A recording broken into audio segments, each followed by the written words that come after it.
Hi guys, and welcome back to World of Tanks, and it's another random destruction. I did say I was going to do a couple of these, and ended up doing the Type 64 review yesterday, so you've got this one today. And here I am on Ghost Town. This is from a few days ago. I'm in the M56 Scorpion, the Tier 7 American Premium Tank Destroyer, and it's an assault, and we're on the attack.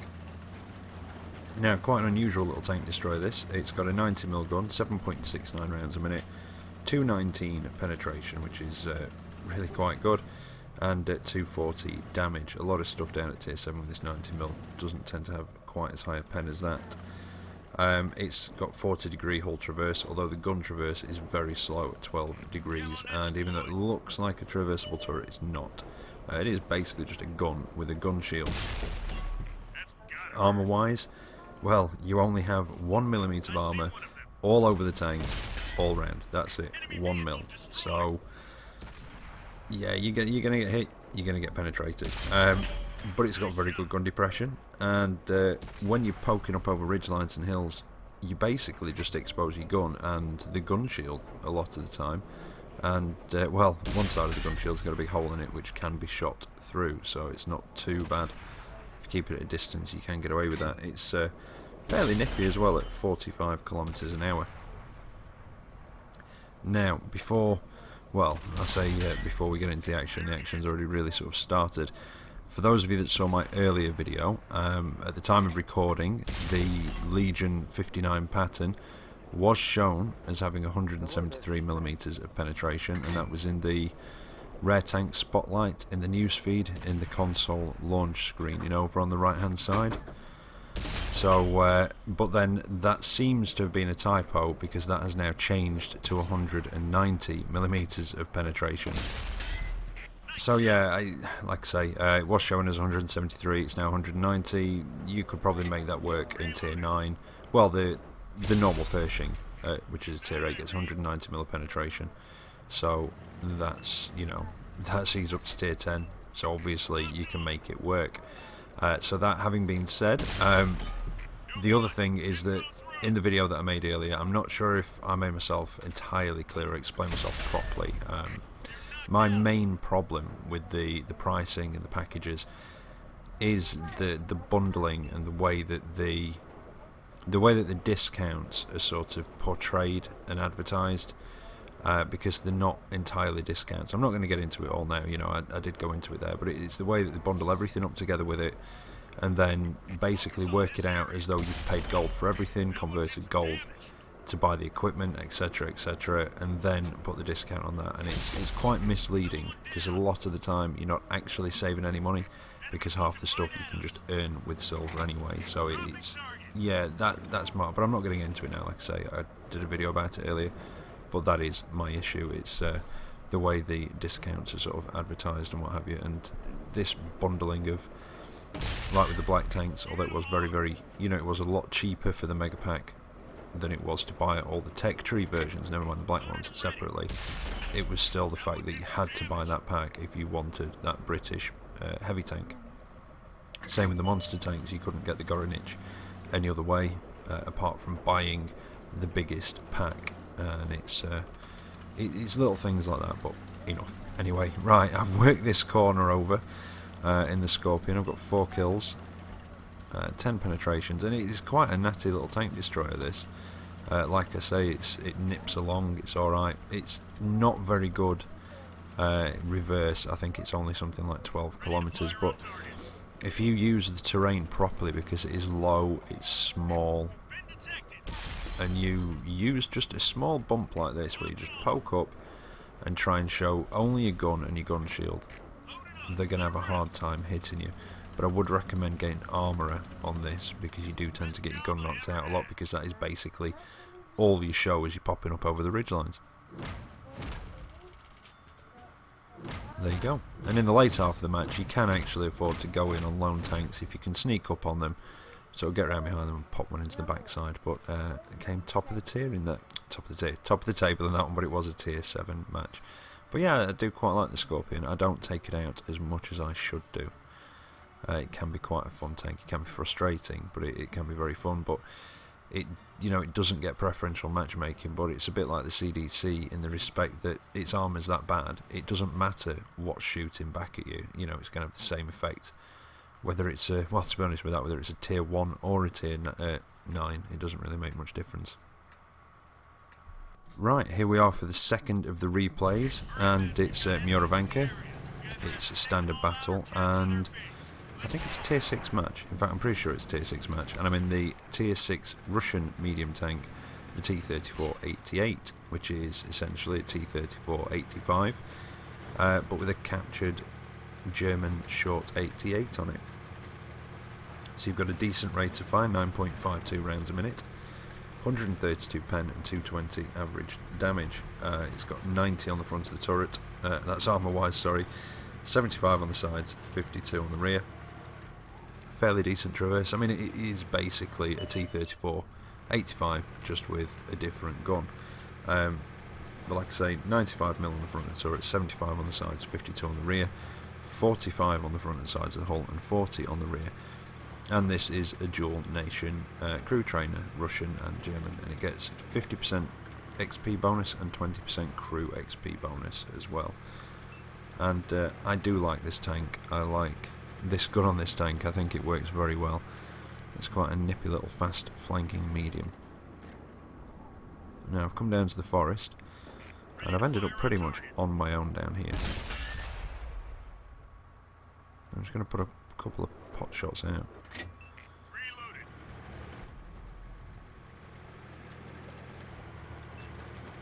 Now, while I'm looking for trouble again, with regards to the Legion 59 pattern and the KV, the captured KV-1, like I say, it's the advertising discounts and what have you. The staggered release is a little bit annoying as well. But the reason I brought it up again, even though I said I wouldn't, but at least I'm not moaning about it this time, is because with it having the 190 penetration and actually being able to work tier 9 and 10, I am going to look at possibly picking it up. I don't know whether I'm going to pick up the bundle tomorrow. Like I say, with all the equipment, the crew and everything else, it is quite expensive, and I may end up waiting for the sort of cheaper bundles.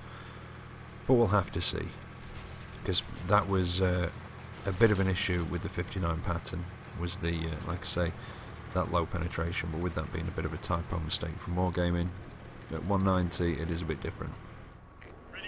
Now I've managed to work my way through the forest without really any opposition. It looks like most of the enemy team haven't bothered going in that way.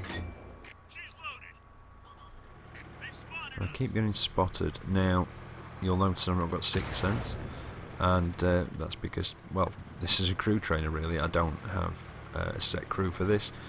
If I want to go in it and I'm not training a crew, I'll just put a decent German or a decent Russian crew in it. And at the moment, I think I'm training up my Ferdinand crew because, you know, I got recommended, well, yeah, got recommended to me about the mentor skill, so I thought, you know what, I'll put it to the test. So I've got a fresh crew for my Ferdinand. I've got plenty lying about, and this is when I first got my Ferdinand. Stuck mentor on it, and I'm just trying to train them up a bit more and give them a bit of a boost in the T-34-88. Now, Boilermaker didn't entirely seem to be aware that of where I was, and I'm assuming that was the spaced armour that just ate that shot, although it could have bounced because it was at a bit of an angle.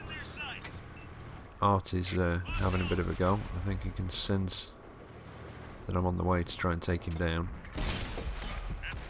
Oh, took a bit of a hit there, but I was backing up, so I didn't take too much damage from it. I'm trying to get rid of that 3001H. Shooting through cover, so there we go, he's done. Now there's one of the artillery, and that's him dealt with. Now I'm going to avoid going through the cap, because even though they're possibly aware, anybody that's sort of keeping an eye on the map will possibly be aware that there is something coming up this way, because things keep dying over in this direction. Going through the cap will just alert them to exactly where I am. So you want to try and avoid it if possible. And all we've got left is a tank destroyer, another arty, and that Hellcat. Now, I've got a very... No, I don't think I've got a shot on him. He's behind something. A very risky shot, and no, he pulls back and I miss him. Well, the rest of the team, yeah, there goes the Hellcat and the Heavy. So there's just the Gorilla left, and can I finish him off for a 5th kill? Oh, not quite. That was slightly low. And he had 25 health left, so yeah, that was a little bit low. But still, not a bad match and quite fun. So I came out that with 50,000 silver, a daily double of 4,468, and just over 2,000 damage done, and a little bit of assisted. And I came out that with a high caliber as well, and a 2nd class mastery. I do like the T-34-88. It is, like I say, a nice fast flanking medium. And if you like that sort of thing, you know, you get on well with it. And I would imagine that a lot of you have probably or possibly been through that line already. I've got one more replay coming up for you now, and it's Chinese Tier 9 medium. I finally got my WZ-120, and I love it. Well, I say finally, I think I've had it for a while. I think I mentioned it in a couple of videos ago. Right, so here we are. It's Arctic region. I think it is a Tier 9 match. Yeah, Tier 9 match, and it's an encounter battle. And I think, like I mentioned before, stock, this is essentially the Type 59. Same armour, same engine, same turret, same gun, more or less. The gun I've got on it at the minute is not the top gun, it's the second from top. I think the top one is 122mm, although it could be 120, with around 249mm of pen, and I think about 440 damage, 5 rounds a minute. This one is a 100mm, I think, or 105mm. It's no, I won't say 100mm. It's the same gun as the top gun on the Chinese Tier 8 Heavy, the 110.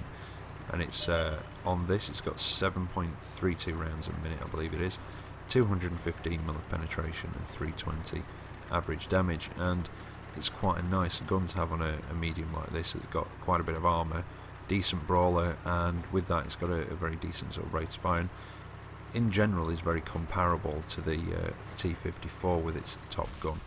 But with this you have the choice of putting that bigger caliber gun, a bit more damage, but a lower rate of fire.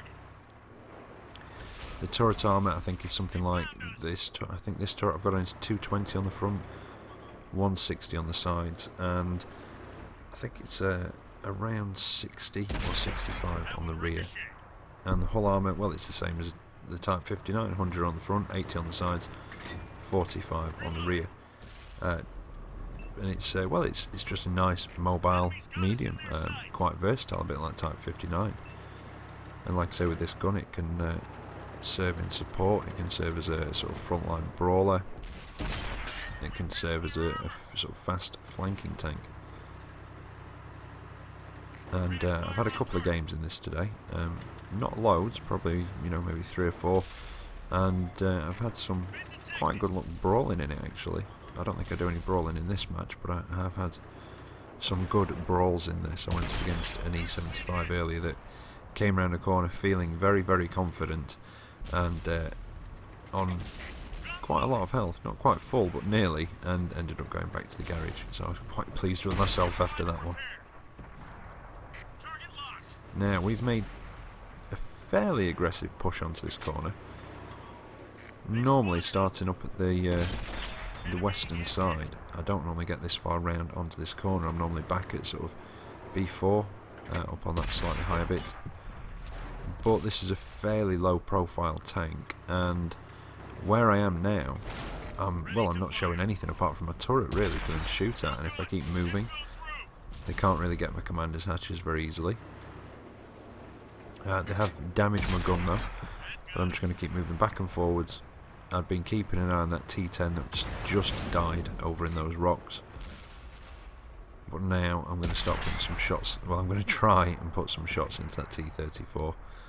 I'm going to get my gun fixed, because I've not got, well, as I say, I've not got, when I can actually get my words out, I've got about half of my aiming circle taken up by the ground. and I don't want to keep donking them into the floor, so get my gun fixed. Can I finish off the T-34? No. Donk it into the ground, of course. Is he going to poke out of there far enough for me to get a shot in? I don't think he is, so I'm going to move in on the Sentinel. In fact, it looks like he's just been killed. Got a Black Prince. Put again a bit of a low roll through the front. I think if that had been an average, that probably would have killed him. The only downside to this, of course, as with a lot of Soviet and Chinese tanks, is the gun depression. It can be a bit frustrating sometimes, not as bad as the T-34-3 with its 3 degrees of gun depression, but it can occasionally just sort of cost you a shot, or sometimes even cost you a kill. If you just hit a slight bump in the ground, it shoves your gun up and then somebody else could get the kill. Right, well, after a bit of a hard fight for that corner, we've managed to push round, although the opposite seems true on the other side of the map. It looks like our guys have lost the corner and the enemy tanks are now pushing round to where we spawned. And I didn't mean to hit him there, I did think we would actually just miss each other. Now, we've got a Jagdpanther 2 down here, and there's a very injured T-43, sorry, round the corner, and I was trying to put a shot into him on the move, but it just hit the ground, so I'm going for the ram. But because he's moving backwards, not quite enough, and I've still got to put another shot into him to finish him off. And now turn my attention to the Jagdpanther 2. And this was, it was a good, fun match. And I do like this tank a lot. When it's top tier, it can be quite a beast. And I'm not entirely sure now, you know, after using this gun on it, whether I want to stick with this gun or whether I do actually want to move up to the next gun. I was looking forward to getting the top gun, that 120 or 122mm, whichever one it is. But after using this gun with the rate of fire, I don't know, I might be tempted to keep it. Oh, the Motherland just got shotgun. If I'd just got into position a bit quicker, I possibly could have saved him there. Right, what we've got left, 4 guys left on the enemy team, 3 mediums and a heavy, although 3 of them are in platoons. Well, a platoon, should I say. Well, that's one of the mediums. Let's have a look, is he one of the platoons? I don't think he is. No, he wasn't. So, depending on what those guys are, and how much health they're on, this could just be a case of mopping up, or it could go a little bit wrong. We'll have to see what those guys are actually in. Oh, 5120. Oh, a T-54E1, and what else is up there? Well, that's not good for a start. That's 2 auto-loaders. An auto-loading heavy, an auto-loading medium, oh, and another auto-loading medium. So, yeah, this is possibly not the best idea. I was trying to get up here and just try and use the ground again to just try and show my turret, but this is where that lack of gun depression starts to sort of make itself known. I was a bit late on the trigger there, and I really should have paid more attention to that guy and backed off, because that's me done now. Started off having such a good match, and then a mistake like that, a misjudgment, a bit of overconfidence, and that's the end of you. But it was a victory in the end, so I was quite happy with that, although I didn't make a great deal of cash out of that one, but I did get 4,000 from my daily double, 3,741 damage done, 1650 blocked, and 866 assisted, 2nd class mastery, and a Confederate out of that one, because I was sharing the love and spreading my damage around. But yeah, I do really like the WZ-120, and anybody who's sort of into the Soviet mediums with your bouncy turrets, your brawling tanks, I would definitely recommend the Chinese medium line. It is, well, I've had a lot of fun down it. Even the Type 58 was quite a decent, fun tank. It's not very good, but I had some fun in it. Not quite enough to come top, but I don't mind. The Conqueror looked like he had a decent game, and yeah, I think that's about it really. So I'll be back Sunday with possibly another random destruction, not too sure yet. But have a good weekend anyway until then, and as always, take care out there, and I will catch you next time. See you later.